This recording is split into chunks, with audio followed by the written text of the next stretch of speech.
I always envied notebook people. You know who I'm talking about, these dreamy creatives with a mind so full of ideas that they just had to spill everything out in the form of sketches and chicken scratch onto these gorgeous little notebooks. And I always wanted to be a notebook person. I wanted to curl up on the F train and scribble down poetry and sketches and ideas for movies and TV pilots and art layouts and storyboards and little lines of dialogue stolen from the mouths of strangers.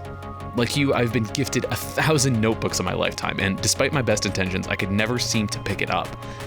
Not because notebooks aren't pleasant, but because ultimately they offered zero benefit to my everyday life. They just didn't have a place in my daily workflow. But one day, that all changed.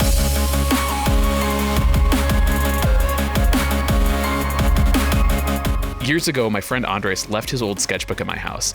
It sat there for at least a year gathering dust until one day I got an impromptu phone call from a potential client, and it was the nearest writing surface available to jot down some notes. And that was the beginning of my love affair with notebooks. See, paper notebooks have one distinct advantage over any other kind of note-taking apparatus.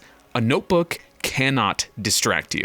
On your phone, in your iPad, in your laptop, in your workstation, there are an unlimited amount of possibilities for distraction. And distractions are the enemies of creativity.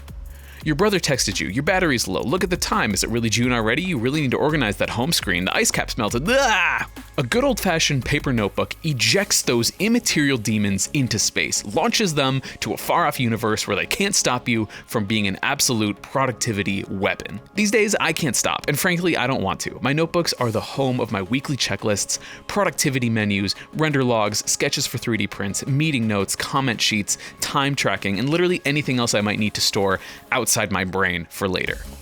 If you want to give notebooks a try, here are my tips.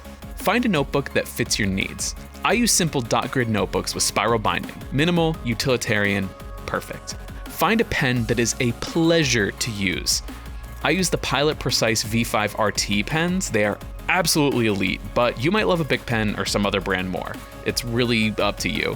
Find the pen that makes your lizard brain purr. And number 3, keep it where you work. Wherever you work, be it a workstation, a coffee shop, a desk, keep that notebook nearby. I like to have mine open to a checklist of what I need to get done, or a productivity menu, which will give me a menu of different things that I could work on when I don't have anything pressing to accomplish. Ultimately, the notebook life may not be for you, but if you haven't given it a try and have always wanted to, maybe this is your sign to buy a notebook and the perfect pen.